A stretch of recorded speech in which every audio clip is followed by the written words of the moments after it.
Well, please open again your Bibles at Revelation 2 and 3 as we come this morning to begin a study of the 7 letters to the 7 churches in Asia. In Disney's animated film, The Little Mermaid, Ariel, the Little Mermaid, having fallen in love with Prince Eric, the handsome prince, and wanting to win his heart, she goes off to the wicked sea witch Ursula and trades her voice, gives over her voice for a pair of legs in order to walk on the land and win Eric's heart. And when she asks Ursula, as she commits to this trade, she asks Ursula how she's going to communicate with Prince Eric and win his heart without being able to speak. Ursula says, "You have your looks, you have your pretty face, and don't underestimate the importance of body language." Don't underestimate the importance of body language. Body language. Experts tell us that 55% of communication is done through our body language, our facial expressions, gestures, our posture, touch. A further 38% of communication is done by the tone of our voice. And only 7% of what we communicate is done through the actual words that we use. 7%. And today, before we begin to look at the actual words that Jesus uses in these 7 letters to the churches in Asia, we're going to look at the body language that he uses in communicating these words. You know what I mean by that? And after all, we don't have a video footage of Jesus communicating these messages to John, so how are we going to look at Christ's body language? Well, I don't mean so much the body language of Jesus. We're not going to look at Jesus' body language so much, but the body language of the letters themselves. All these letters are written in a similar format, using a repeated pattern, repeated phrases, repeated words. And Jesus is communicating his message to the 7 churches, yes, through the words that he uses, but also through the pattern, the structure, the body that he uses to communicate his words, this pattern. His message to the churches both then and to the church today is not only through the words that he uses, but in the way that he writes. The structure, the body of these letters. And it's this body and body language of these letters we're going to look at today. The pattern that he uses is very straightforward. Abigail, you'll be pleased, there's 4 lines in your sheet. I think there's 4 lines for you to write down the structure. That Abigail complained last week there wasn't enough space in the sheet for one of her answers. But there's 4 lines for you to write down the structure, the repeated structure of these letters. Firstly, he addresses the church to which he's writing. To the angel of the church in Ephesus, to the angel of the church in Sardis, to the angel of the church in Smyrna. He identifies the church. Then he reveals who the letter is from. And here he uses different attributes, which he's already revealed to John in chapter 1. The words of the first and the last, who died and who came to life. That's his revelation to the second church, I think, to Smyrna. The words of him who has a sharp two-edged sword, the revelation of himself to the church in Pergamum.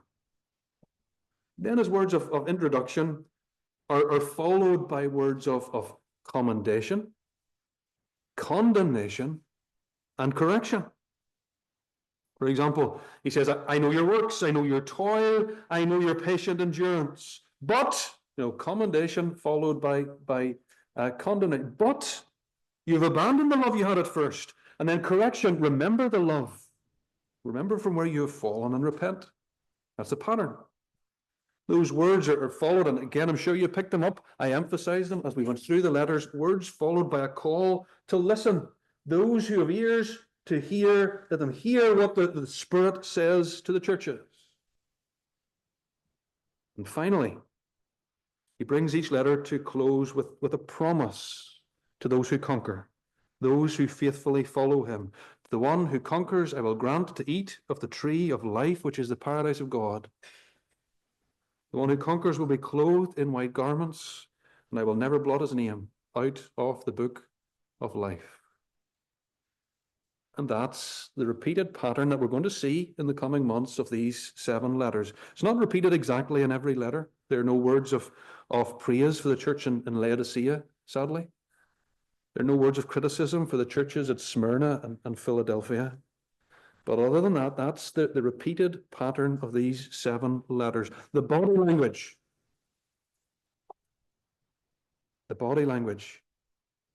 which Jesus uses to communicate his message. And it's this repeated pattern that we're going to look at today.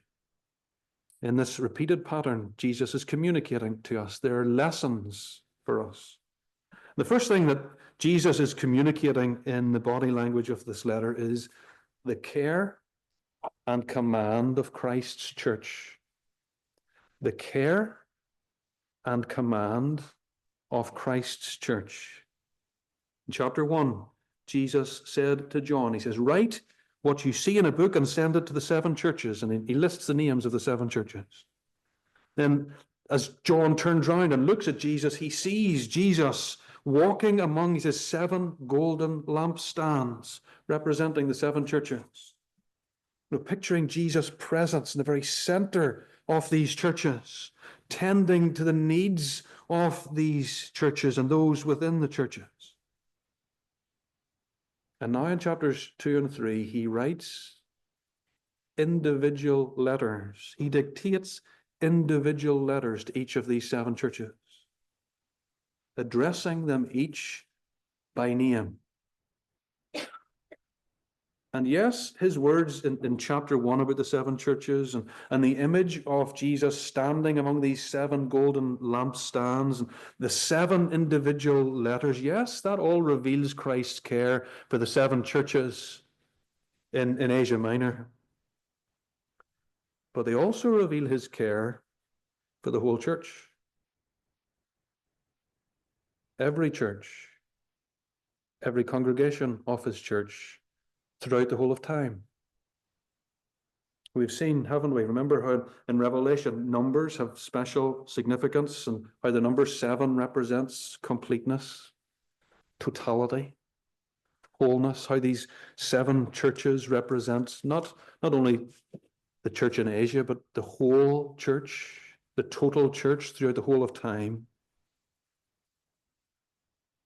And Jesus' presence amongst these 7 churches, his tending to the needs of these 7 churches, the care and concern that he shows here for these 7 churches is the presence and the tending and the care that he shows the whole church. Every genuine congregation and member of his church throughout time.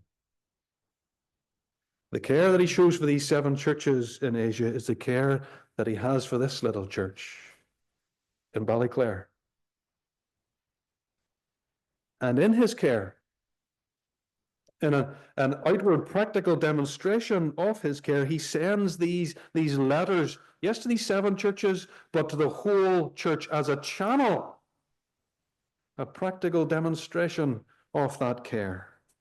And selecting these 7 churches with their particular issues, and he's choosing them to represent the whole church. He's saying, these are things that my church, my whole church, will experience and face at some point. The diminishing love for Christ that was shown by the church in Ephesus. The faithfulness to Christ in the face of extreme persecution the church in Smyrna, the compromise with the world exhibited by some in the church at Pergamum, the tolerance of sin exhibited in the church in Thyatira, the outward show of godliness that concealed the spiritual deadness of the church in Sardis, the lukewarmness, the apathy, of the church in Laodicea. In his care for his church, he identifies for us things that every church and every church member will at some point experience and face in their lives. And in his care, he not only identifies the issues, the problems, he supplies the remedy to those issues. For whether it's failures or challenges, the steps we need to take to ensure our continued faithfulness as a church and as members. In these letters, Jesus, in his concern for his church, provides it. It's not an exhaustive list of all the things that we're going to face and the remedies for those things, but it's a comprehensive list. The things that we will face as a church and the steps that we need to take to overcome them, to come through them. In the body language of this letter, Jesus communicates his care. This is what we're going to see again and again. He communicates his care for the church. But also in this pattern of commendation, criticism, and correction, he is showing his command of the church. His command of the church. He is communicating his headship, his leadership over the church. The church and every member of the church is his to command, to commend, to criticize, as he sees fit, as he determines. We refer to the church on occasions as my church, that's my church. Some people refer to certain churches by the name of the minister. It's Paisley's church or that's Spurgeon's church. Sometimes we refer to the church as belonging to a certain denomination. And we understand what people mean by that, but ultimately, who does the church belong to? Who does the church belong to? Thought about it with the children at the start. Jesus. God, it's his church.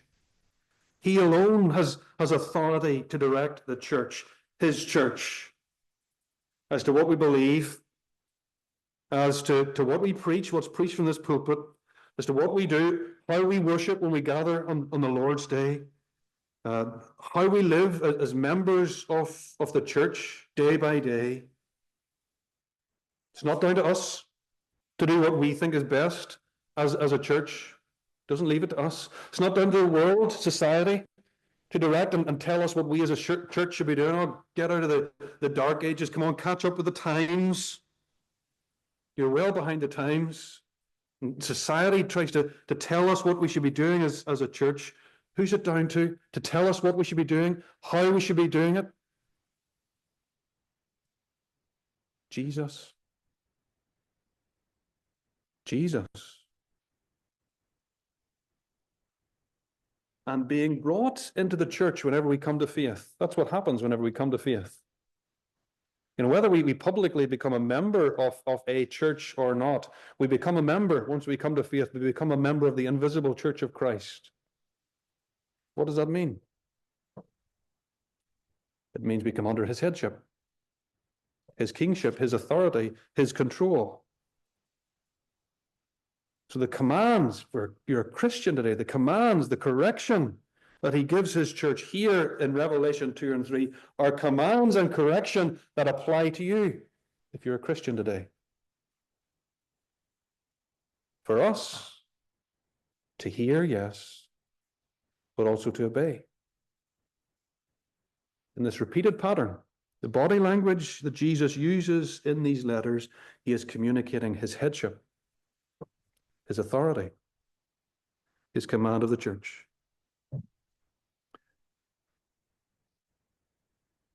And in communicating both his care and his command of the church, he is communicating to us in these letters the tremendous privilege that it is to be part of the church of Jesus Christ. What a privilege. What a privilege. This body that he has formed, that he has instituted for the care of his people, the nurture of his people, the feeding of his people, the protection of his people, the oversight of his people as we walk the Christian life. What a privilege to be part of that body.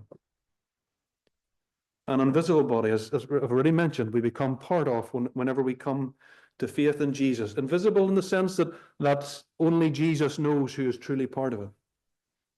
Only Jesus knows.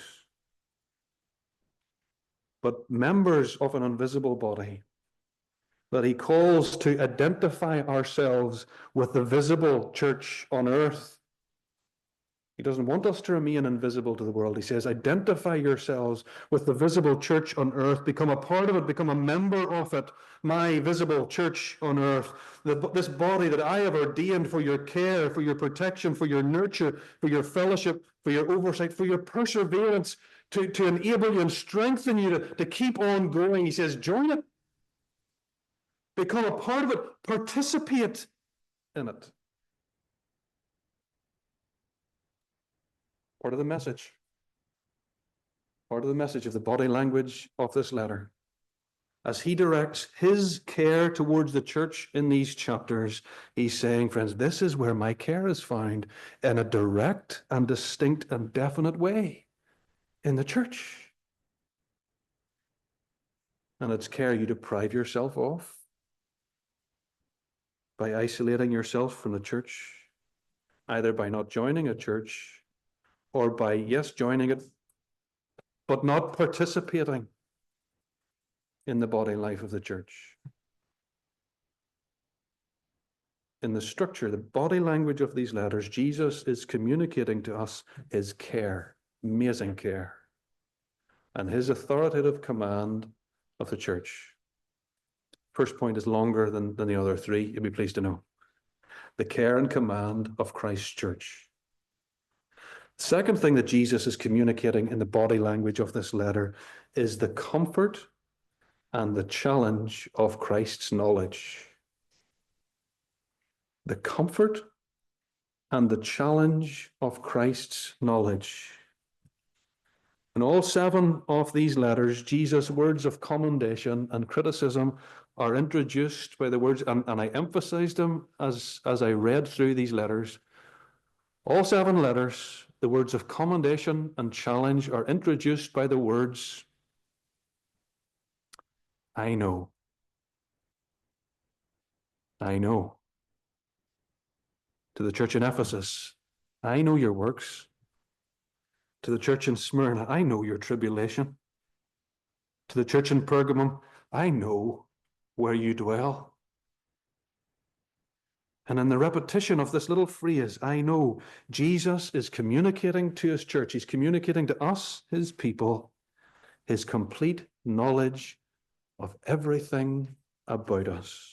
Everything going on in our lives, everything going on in our hearts, everything going on in our wills, everything going on in our emotions. In his care, he watches, he sees, and he knows. And that repeated phrase, that repeated statement of his knowledge, it's intended to communicate to us again 2 things. His comfort and our challenge. It is to say to someone who's going through a difficult time, I know what you're going through. It's designed to bring them some form of comfort. To say to someone, I know you're lying. Well, to say that is to confront them, to challenge them, and in some way to seek to change them. And those are the facts that Christ has designed these words in the body language of his letter. He has designed these words to produce in his people comfort and challenge. And he says, as he says to these churches, go home this afternoon, and as we make our way through these letters, read them again and again. Go home this afternoon and read what he says about what he knows about his people. I know your works. I know what you've done for me. I know your toil. I know your patient endurance. I know what you're bearing for my name. I know your tribulation. I know your poverty. I know the way you're being slandered, talked about, run down. I know where you dwell, how difficult it is to be a Christian where you live. I know your love. I know your faith. I know your service. And all those he's saying to his faithful people, he's saying, I know your heart. I know your faith. I know your love. I know your affection for me. I know your service. I know everything that you've put in the line for me, that you've done and are doing for me. I know your situation. I know what you're living in. I know your poverty. I know your tribulation. I know your family situation. I know your struggles. I know where you live. I know the home that you live in, the culture you live in that makes it hard to be a Christian. I know your faithfulness, your efforts to patiently endure. Child, I see. And I know all those things that no one else sees or appreciates. I see. I appreciate your faithfulness to me in school, in work, in the face of ridicule and opposition. The things that you've given up for me, what it cost you. You know what it cost you to give up your place on the school team whenever they're playing on a Sunday or whatever. I know how you've trusted me in difficult situations. Your failing health, the failing health of your loved ones. I see the unseen and unrewarded ministry to your children and to your parents. All those things, I see and I know. No one else does, but I do. That's what he's saying in these words. The comfort of his tired, exhausted, strung out people, Jesus says to you today in these letters, and we're going to see it again and again, he says, I know.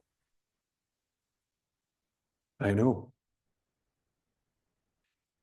And how often, speaking to a friend yesterday, and this is one of the things we come up in conversation, how often it is just simply a word of recognition that we need for all the things that we're doing and we've gone through. It's not a huge reward that we need to encourage us, but it's a simple word of recognition. I know. I see what you're doing. I see what you've gone through for me. I see your struggle. I know. And many of you need that simple word of comfort from Christ today. I know what you're going through. I know the patient endurance that's required and that you're showing. I see. I know. Well done. And keep going. And that's what he's communicating in this repeated phrase, the body language of these letters. But these words are also designed not only to comfort, but to challenge the people in these 7 churches and to challenge us. He knows not only our efforts and our faithfulness, but he also knows our lack of effort and our faithlessness, our failures. To the church in Sardis, he says, I know your works. You have the reputation of being alive, but you're dead. The church in Laodicea, he says, I know your works. You're neither cold nor hot. You're lukewarm.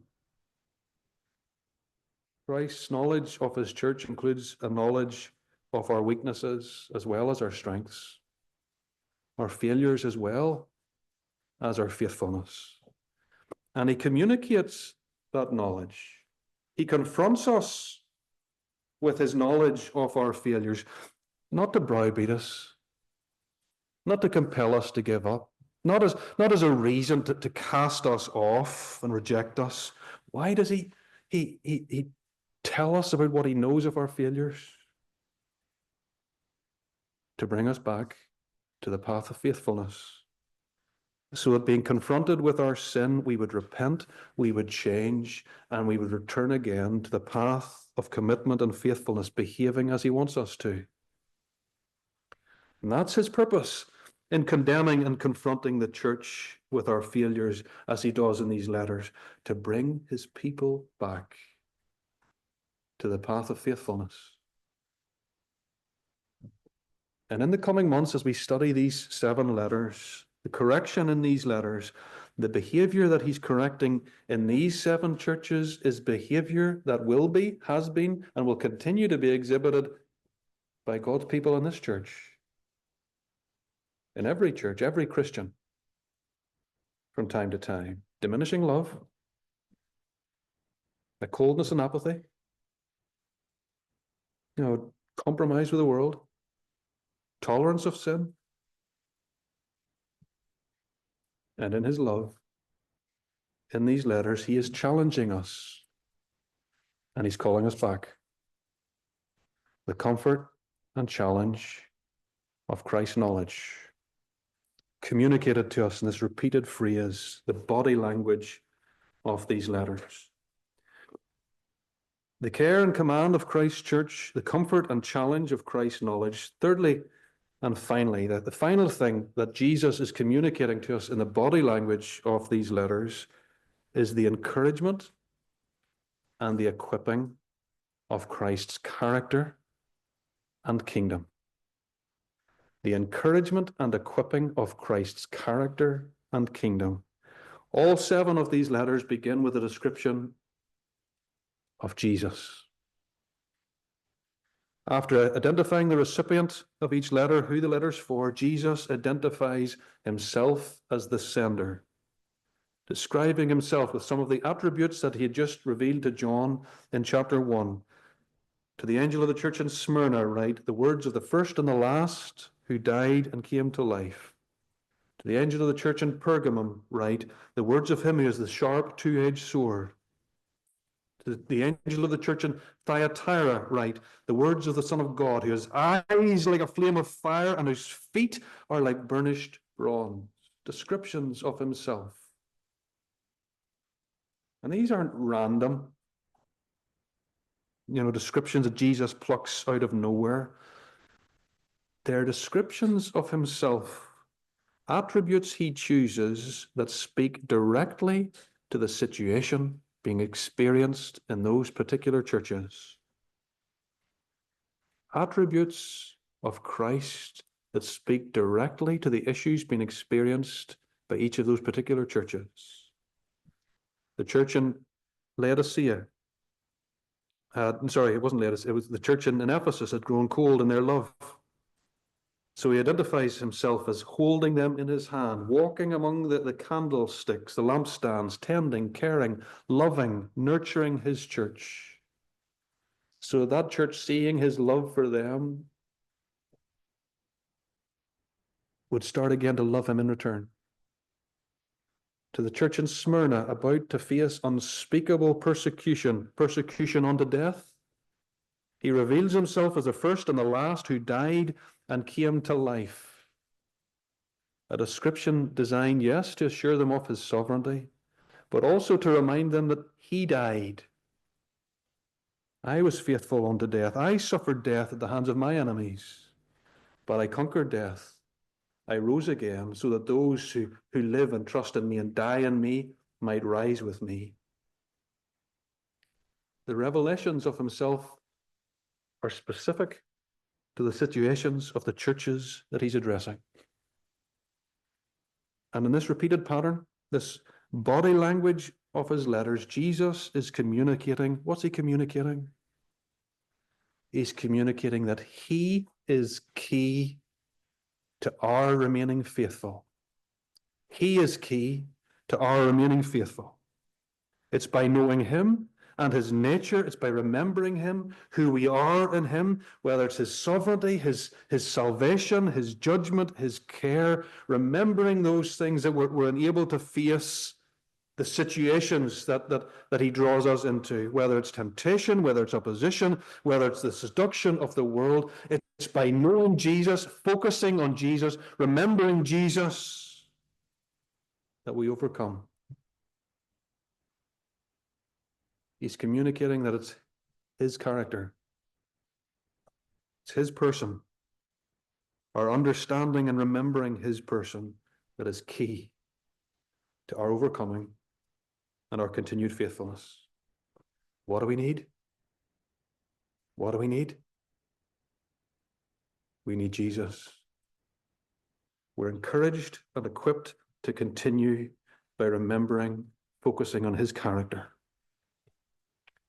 And he does something similar at the end of his letter. They're topped and tailed, bookended by these things. He ends each letter with a promise for those who conquer, those who overcome, those who remain faithful. And again, it's a different promise for every church, specific to the situation that they face. Again, revealing something of the life, the reward that they will enjoy with him if they remain faithful, if they overcome their particular challenge. They conquer the temptation to give up. We have in these two chapters some of the richest and most precious promises in God's word that combine, put them together, summarize wonderfully God's reward for his children, for those who overcome. To the one who conquers, I will grant to eat of the tree of life, which is the paradise of God. The one who conquers will not be hurt by the second death, hell. It's not for those who conquer. The one who conquers will be clothed in white garments, and I will never blot his name out of the book of life. I will confess his name before my Father and before his angels. To the one who conquers, I will grant him to sit with me on my throne. Promises about his kingdom, and what we'll experience in his kingdom, and the eternal, unending life in his kingdom, that are designed to encourage those whose hearts are growing cold, who have been tempted to tolerate sin, compromise with the world and return to the world, who are going through unspeakably difficult situations. Promises he gives us to encourage, to keep on going, to be faithful, to overcome, so that you would not miss out on this unspeakable reward. He says, this is what's ahead of you if you patiently endure. This is what I have in store for those who conquer. And this is what you'll miss out on if you don't conquer, if you give up. We're encouraged and we're equipped to continue by his kingdom. In the repeated pattern of these letters, the body language of these letters, Jesus is communicating, as I've already said, that what we need in order to keep on going, what is it?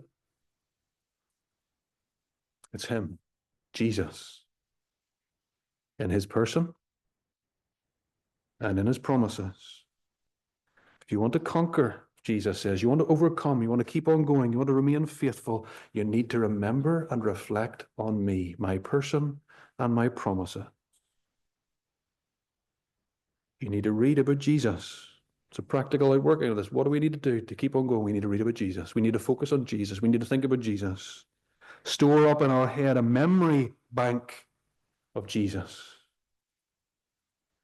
You need to have in your head a picture of Christ's kingdom, the eternal reward that he holds out, that he has in store for each of his people. Sports psychologists, new thing recently in sport, where they have the sportsmen and women visualize in their head how they're going to tackle, how they're going to touch down the try, where they're going to place the ball, what it's going to feel like whenever they get the World Cup medal around their neck, how they're going to feel whenever they lift the cup or the trophy or whatever. That's what Jesus is saying in this passage. We need to do that with heaven. You need to see the promises, know the promises, visualize, anticipate the promises. To overcome suffering, to overcome the seduction of the world, to overcome all the challenges that we face in our Christian life, living in this fallen world. the thing you need to do is focus on Jesus. Remember, reflect, feed on his person and his promises. And that's what he's communicating in the body language of this letter.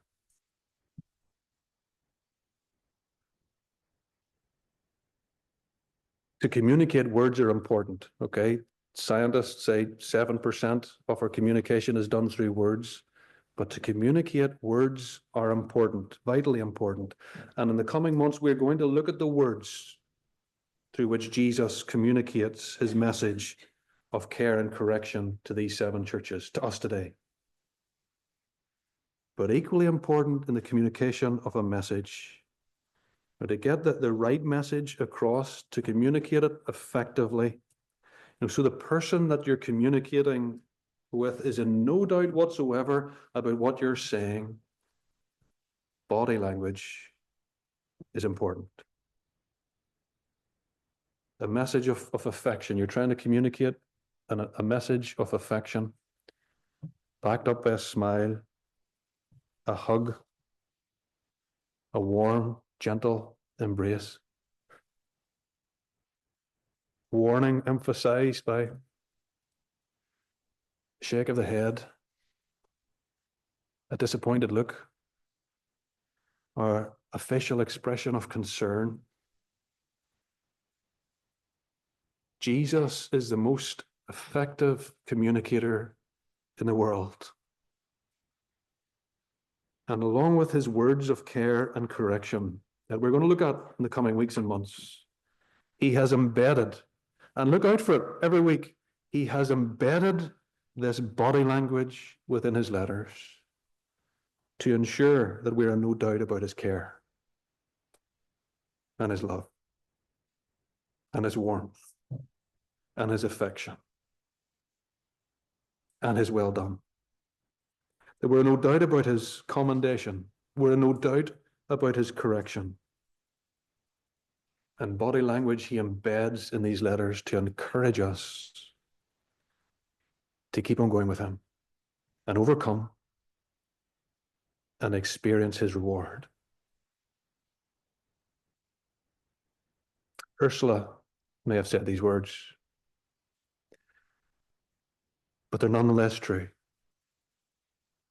Don't underestimate the importance, the power, the wonder, and the joy